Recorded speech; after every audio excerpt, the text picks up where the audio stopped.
Good morning, everybody. I guess we'll get started here quickly. I was excited the way we started the Virginia Tech game. Unfortunately, we didn't come out of the locker room with the people and with the energy that we left out on the field in the first half. There were some superlatives on offense. Trayvon Brown and Brandon Smith both competed at a high level. Defensively, we got great play from Keontae and Bobby Fulp.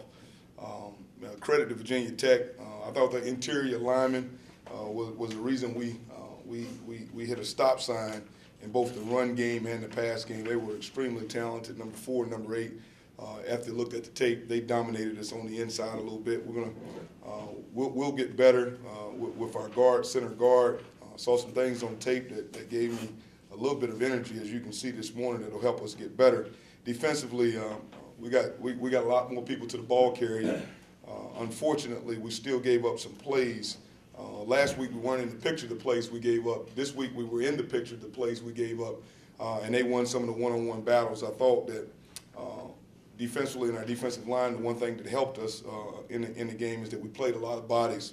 We're going to have to do that in our secondary as well. Not that we're going to play anybody or bench anybody. I just think that the way Marcus Holton performed, the way that he was in the game, and then also getting Kobe Gore back to the mix will give us a little bit more of an aggressive mentality out on the perimeter, and that will definitely help us going forward. We've got to be a lot better on offense and defense, and I think that our people will respond to that. I thought special teams, outside of the block kick, we had a few punts that didn't go the way that they were, but our special teams unit was nothing like it was last year when we went up to Blacksburg to play. So there were some things that I saw that were positive.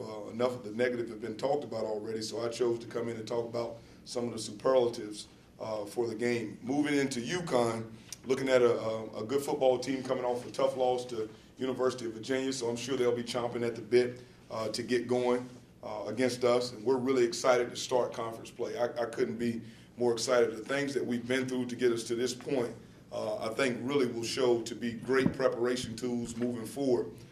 Being able to go against West Virginia, their defense has really given us the ability to see some of the things that UConn can do to us. And this week they're going to have a similar 3-3 stack.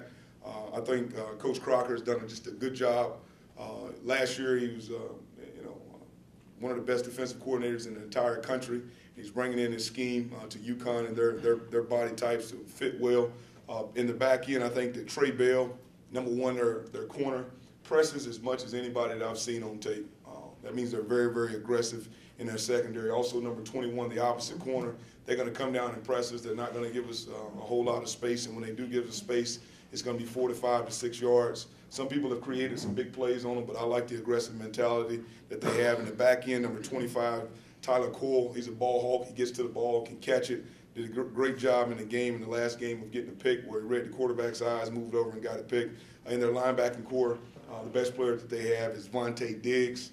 Vontae is a guy that can go sideline to sideline, but also can come and attack the football. On offense, quarterback leads this football team. Sheriff's a good football player. I think their running back duo, number 22 and number 11, Hopkins, kind of big and powerful and then quick and fast, is a good duo. The third leading carrier, ball carrier, is a quarterback, so it lets you know what they want to do with the football. They had some graduation at receiver last year, graduated a great player at receiver, but have now had some guys to step in after playing a lot. Number 1 has stepped in and made some plays for them. I think they're extremely talented at tight end. They're young at offensive line, but they're anchored by a center that has played and played well. So all in all, we're going against a good football team. We're really excited and anxious to get to conference play. We know that all of our goals that we set forth at the beginning of the year had nothing to do with the first 3 games of the year. They had everything to do with the conference play. And we think that all of our goals are still well attainable and we can achieve them. Great day of practice yesterday. Guys are fired up. Really hurt that we lost the football game, but we've turned the page. Really good first quarter and the game on Saturday. Mm-hmm.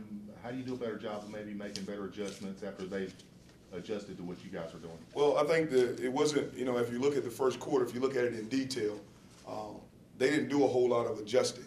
Not in their front, not in their coverage, not anything. He ran the same things he ran in the first quarter, in the second quarter, third quarter, and fourth quarter. Their defensive backs made some more plays on the ball. I told our guys early in the game it's going to come down to 50-50 balls. They made more plays on the ball. their interior in the first quarter, if you go back and look at it, we didn't run the ball effectively any time in the game. What it came down to is everybody in the stands and everybody with the naked eye looked at a couple of spectacular catches and spectacular plays that moved the ball. We had one scheme play on them where we were able to get the tight end down the middle of the field, which we knew that was going to be for anybody that you play, you're going to have one good opportunity to call that play.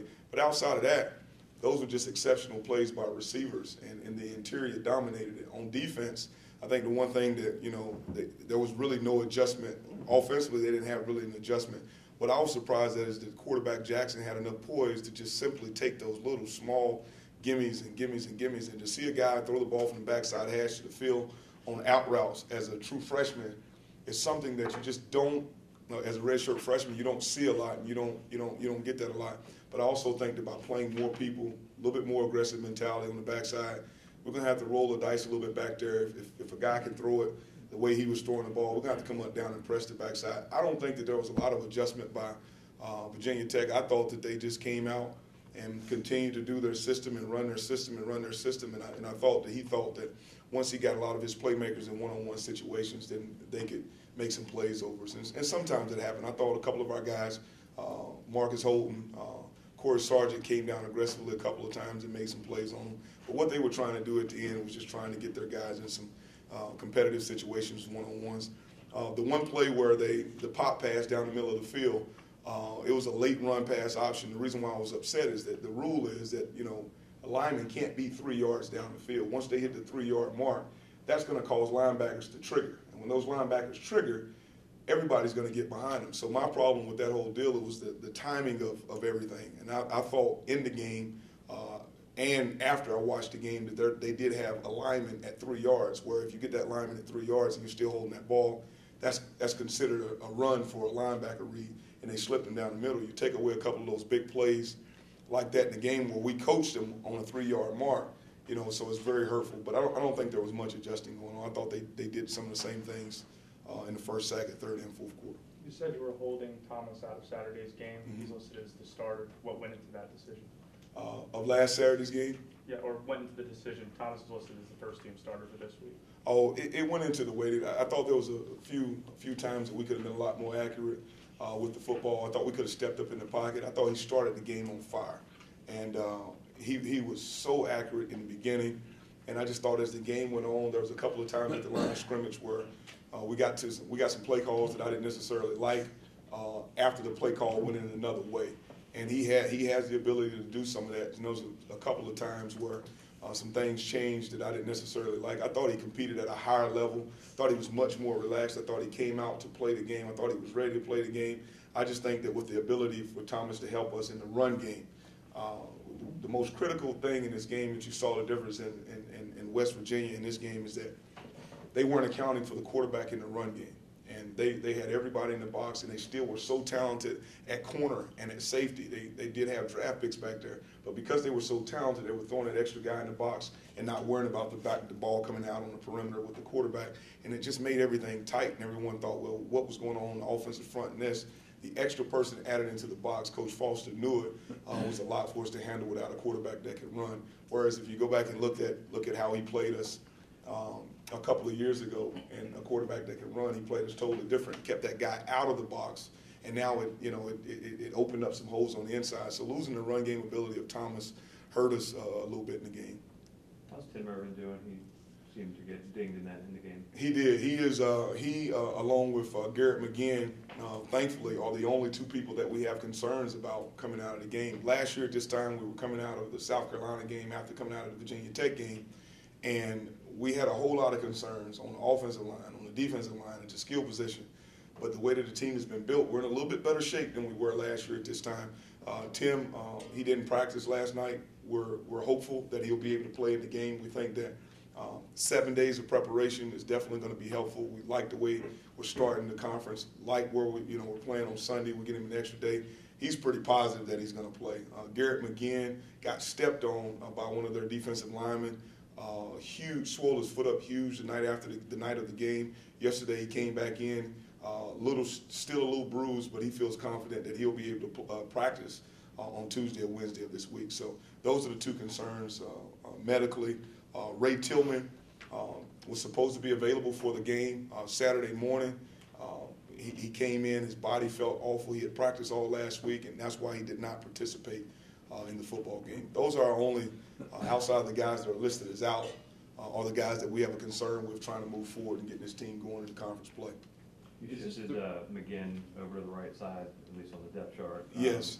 And Deontay came, I guess, inside from tackle to guard. What are some of the thought processes? What do you think that will help with? Experience with Messiah going out at left tackle. We need a little bit more experience at that position. We think that Deontay is extremely talented. We think to put someone on both sides of him will give him the ability to use his best asset, that's his power and his pad level. But we also were trying to find the best five on the field. We hadn't been able to look at a whole lot of Messiah knowing that he wouldn't be available the first couple of games. Now that he's back and he's earned his way back, we weren't going to ever bring a guy back and start him his first game back because it's a trust issue, not only with the players but with the coaches as well. So now that we have him back in the mix, we're trying to get our best five out there. If we get Garrett over to the right side and continue to grow on, and we thought that Brandon Smith played his best game since we've been here. He graded out higher than he's ever graded out, and it was against one of the better teams that we've played since we've been here.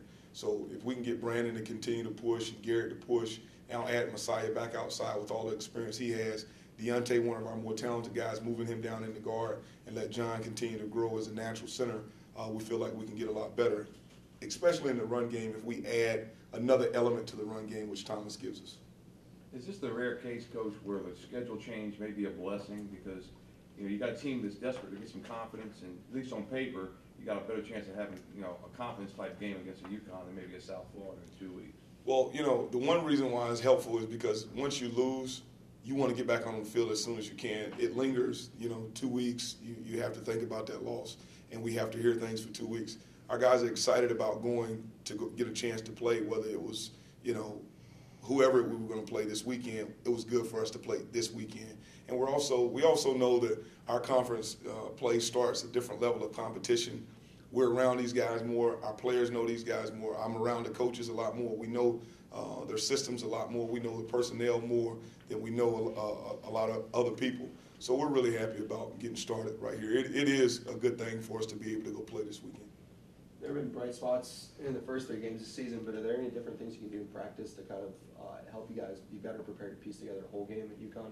I think the biggest deal that we're doing, we're one of the only teams, if you I've heard this and heard that, we're one of the only teams in college football that still go live in season. We go live in season, and, I think the transition on defense with some different things that we're doing defensively in our individuals will continue to grow. I told somebody last week that, a couple of weeks, there's been a couple of weeks it'll be a couple of weeks before we see some true transition in the mentality, the mindset, the thought, and I think that's going to help. But we try to go good on good as much as we can because we're getting such high-level opponents the first few weeks of the season. Now we'll continue to grow, but this week will help us because we can slow down the process a little bit, get a little bit better on defense, get a little bit better on offense, execute a lot more, have 3 real practice days to be able to get ready to compete against UConn. I'm sure by now you saw what happened in Charlotte yesterday. Have you had a chance to speak with Zay, or did you reach out to him yesterday? I heard about it late. When I say late last night, I mean really, really late last night. I plan on reaching out to him later this evening. But I'm gonna tell you, like some receivers that may hurt. Right now, that's the best thing for Zay, because Zay is the type of guy that he's gonna flip the script and he's gonna work even harder. And it's a humbling process. Hey, I'm in a humbling process right now, and it's been really good for me. And it's grown me as a coach, and it's grown me as a man, and I'm in the middle of, we're in the middle of getting this thing fixed. And Zay's been through struggles before. I heard about what happened. If I had another one of my kids in that situation, I'd be really stressing right now. But because of who Zay is, because of the way he works, Phil is there to help him through the situation. And if you haven't had a struggle in your life, you better get ready. Coach, the series right before half, can you just kind of take us through your mindset there? Was it a situation where you didn't want to, give another turnover and everything? Well, I wanted one shot to be able to throw it deep, and I didn't want to punt the ball against Virginia Tech, and that was for sure because of what they'd done to us in the past, the way that they didn't, had handled us in the past. But the other thing I didn't want to do is I didn't want to ruin Gardner. Right there at the end of that half, the previous drive, he threw a pick that he would have never thrown if he wasn't fretting trying to go get points. So what I wanted to do there is, at the end of the half, I wanted to give Gardner a chance to settle down. Hopefully ran the ball. I was hoping I got a big gashing run, and then I didn't want but one opportunity to throw it deep to try to extend the play by pass interference and hopefully get a field goal. But what I didn't want to do is put him in a drop back pass, because the moment that we put him in a drop back pass, if you saw, we had a hard time blocking those guys when they knew that it was a passing down. I didn't want to get him hit with and have two quarterbacks on the sideline, and the only guy we'd have ready to go in to the second half to play really was Reed Herring. So that was what went behind that thought process. How odd will it be playing on a Sunday, or will it be odd? It'll probably be pretty odd, for a lot of our kids. For me, of course, it won't be that odd. It'll probably be odd. The one thing that you do get to do when you play on a Sunday is you get to watch everybody else play. On that Saturday, it's kind of a calming effect for you, and then Sunday, you get a chance to go play. It'll be always different. I think the best thing for our players, though, is that they're going to get an extra, not an extra rest day, but an extra work and rest day. I think that's important for us right now. Thank you, guys.